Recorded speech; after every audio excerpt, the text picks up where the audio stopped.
प्यार से कहना धन गाजी। आज संसार में जहाँ भी एक नज़र घुमा के देखें तो वही बात आती है कि हर एक इंसान यही चाहता है कि पूरे विश्व में शांति हो, सुकून हो। एक वो भावना कि हर कोई एक सुकून से जिए, एक अपने जीवन में किसी के परेशानी ना हो, कोई किसी और को परेशान ना करे। तो बात वही आती है कि हम अगर कोई दायरा देखें, चाहे वो अपने घर परिवार या अपने मित्रों का ही देखें, तो बात वही कि हम जहाँ होते हैं उधर सुकून मिलता है कि नहीं। और अगर और डीपली इसको अंदर तक सोचें तो बात वही कि हम अपना सुकून अपने साथ ही कैरी करते हैं। तो वही बात कि अगर हम सुकून में हैं तो जहाँ भी जिससे भी मिलेंगे वही चैन हर एक को दे पाएंगे। वरना तो हाल वही है कि खुद अगर बेचैन है, मन में उथल पुथल है, तो ना तो हमें किसी भी जगह, चाहे वो प्रकृति में भी चले जाएं, सुंदरता के बीच भी चले जाएं, तो भी वो नहीं मिलेगा। और अगर मन में सुकून है तो जहाँ बहुत शोर-ओ-गुल है उधर भी एक आराम से जिएंगे। तो बात वही है कि हम मनुष्य हैं तो मानवीय गुणों से युक्त हों, पूरे संसार के लिए वरदान बने। और अगर एक अपने ही दिल में मानवता नहीं है तो ये चैन, अमन, सुकून भी नहीं होगा। और ना हमारे अंदर होगा तो और कहीं से ये एक्सपेक्टेशन होगी कि है सामने वाले में हो। पहले खुद सुकून बनना होगा तो ही हर तरफ सुकून का एहसास किया जाएगा।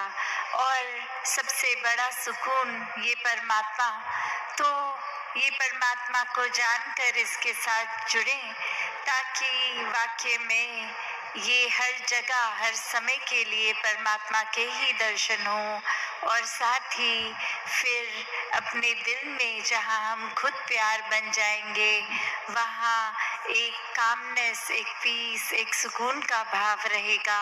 और ये हर जगह हर समय जहाँ हम जाएंगे हमारे साथ साथ चलता रहेगा।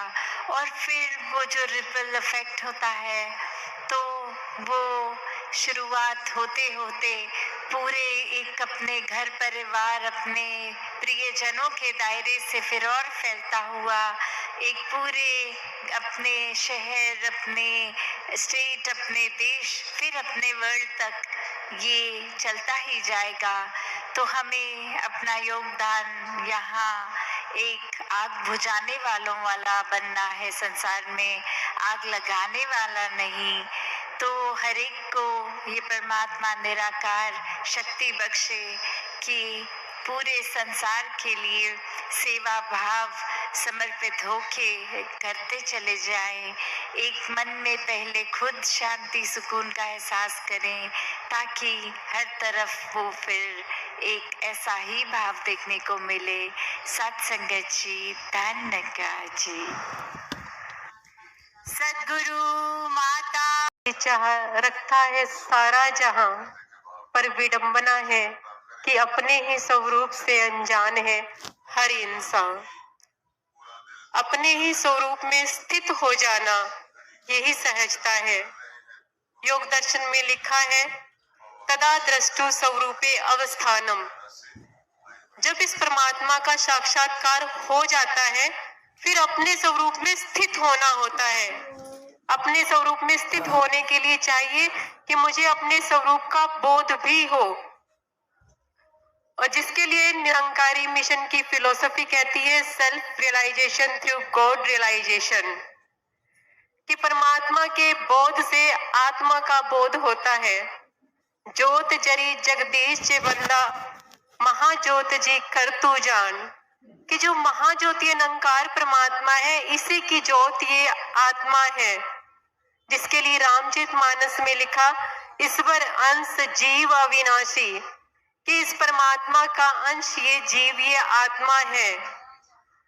जब इसकी पहचान सदगुरु से होती है, सत्संग जी, जब जान लिया आत्मा इसी परमात्मा का अंश है, तो मेरा अपने आत्म रूप में स्थित होना या मेरा इस निरंकार में स्थित हो जाना, यही सहजता है। सहजता का एक अर्थ होता है स्वाभाविकता, नेचुरली, जो स्वाभाविक रूप में हो जाए, प्रयास ना करना पड़े। जैसे पानी का बहना उसकी स्वाभाविकता है, अग्नि का सूरज की ओर रुख करना उसकी स्वाभाविकता है, वैसे ही मुझ आत्मा का इस परमात्मा में मिलना ये मेरी स्वाभाविकता है, मेरी सहजता है। तो सत्संग जी, मिलना तभी संभव है जब पूर्ण सतगुरु से ये ब्रह्म ज्ञान की दात हमें प्राप्त हो जाती है। पूरा मुर्शद मिलिया मैनू, आना जाना मुक गया, सहज अवस्था होई परापत, कष्ट उठाना मुक गया। जब इस पूर्ण सदगुरु से इस परमात्मा को जानते हैं, फिर प्रोसेस शुरू होता है इससे जुड़ने का, इसमें मिलने का। इसके लिए सत्संग जी सदगुरु ने कहा है सुमिरन करना है। सत्संग जी जब कहते हैं कि तू ही निरंकार, तो सत्संगत ये मेरे सामने हो, भरपूर खलावा अंदर देखो, पसरी बैठे जो दातार, जो कण कण में व्यापक ये परमात्मा है, ये मेरे बिल्कुल रूबरू हो जाए, मैं इसको देखते हुए, फिर इसका एहसास करते हुए, इससे बात करते हुए कहूँ, तू ही निरंकार, मैं तेरी शरण, हाँ मैनू बख्श लो। सत्संगत जैसे जैसे ये सुमिरन होता जाता है, वैसे वैसे मैं इसमें समाती जाती हूँ, ये मुझ में समाता जाता है। फिर सत्संग जी वो कबीर जी वाली बात, राम कबीरा एक भय कोई न सके पहचानी, ये अवस्था आ जाती है। फिर उसके बाद सत्संग जी उपनिषदों का एक वाक्य है, ने नाना अस्ति किंचन, कि इस निरंकार के अतिरिक्त कुछ भी नहीं, ऐसा भाव बन जाता है सत्संग जी, जिसदे मन विच रब ने आके अपना डेरा लाया है, कहे अवतार असलो बंदा, समझो सहज समाया है। सत्संग जी जब तक ये परमात्मा इस दिल में नहीं बसता है, तब तक सहजता संभव नहीं है। और जब ये बस जाता है, फिर उस ब्रह्म ज्ञानी संत की अवस्था का वर्णन मुंडक उपनिषद में किया गया, प्राणो ही एष यः सर्वभूतै विभाति, विजानन विद्वान भवते न अतिवादी, आत्म क्रीड़ा आत्मरति क्रियावान एष ब्रह्म विदाम वरिष्ठः।